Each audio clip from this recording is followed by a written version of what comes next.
There are breakups that happen in one sentence, and then there are breakups that happen in silence. Not the loud kind, not the dramatic kind. The kind where one person is still there, but their heart stopped arriving weeks ago. And the scariest part, most people don't even realize it's happening until they look around, and it's too quiet. This is how people become strangers, without a fight. It started small, a good morning that came later than usual, a reply that felt shorter, a laugh that didn't fully reach the eyes. Nothing you could accuse anyone of, nothing you could point at and say, that's it, that's the problem.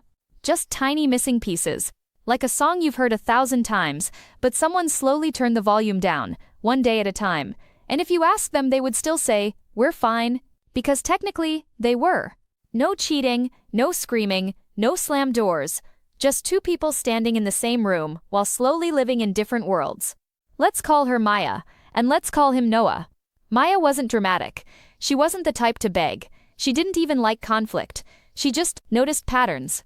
Like how Noah used to look for her face in a crowd, and now he looked at his phone more than her. Like how he used to ask, how was your day? And actually wait for the answer. And now he asked it the way people ask, how's the weather? Just something you say before you move on. Maya didn't want perfection. She just wanted effort. And for a while she told herself, he's tired, he's stressed. It's just a phase. Because hope is what we use to protect our hearts from what we already know. Then the little things became a pattern. He stopped sending random messages. Not the important ones, the small ones. The I saw this and thought of you. The be safe, the I'm outside, the I miss you. Those messages don't sound like much, but they are. Because love doesn't die in one moment. Love dies when people stop choosing you in the small moments. Maya started noticing her own habits changing.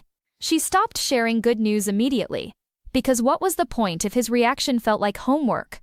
She stopped dressing up just to see him, not to punish him, but because her excitement stopped being rewarded. One night, she caught herself doing something strange. She was scrolling through old pictures, not because she missed the memories, but because she needed proof that she wasn't imagining it. That at some point, he really did look at her like she mattered. Then came the night that should have been nothing, but became everything. They were sitting together, same couch, same room. Maya was talking. Just about life.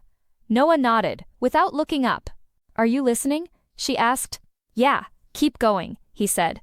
But the words sounded automatic, like he was talking to a TV. So she asked the question she had been afraid to ask. Do you still want this? Noah looked up. He didn't say yes. He didn't say no. He sighed and said, I don't know. I don't know is not a sentence. It's a door left half open so someone can walk away without feeling guilty. Maya didn't cry right away. Sometimes you don't cry because you're sad. You don't cry because you're shocked. You don't cry because you gave someone your patience, your softness, your benefit of the doubt, and they still arrived with, I don't know. They didn't officially break up. They just became polite. You good? Instead of, I miss you. Let me know. Instead of, I'll be there. Routine. And routine is where love goes when it's running out of oxygen.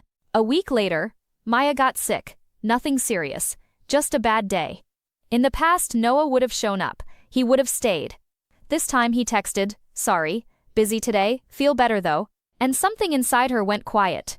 Not angry, not loud, just quiet. That quiet is dangerous. Because it's the sound of someone deciding they're done asking. A few days later, Maya came over. No announcement, no confrontation. She looked around like she was in a place she used to live in, but didn't recognize anymore. She reached into her bag and pulled out something small, not a ring, not a letter, just a key.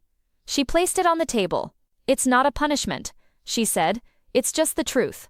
Wait, Noah said. Maya paused.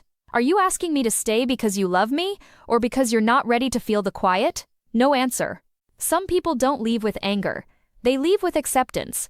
Because they'd rather be alone than be lonely next to someone. If you were Maya, would you have stayed? Or would you have walked away the moment he said, I don't know,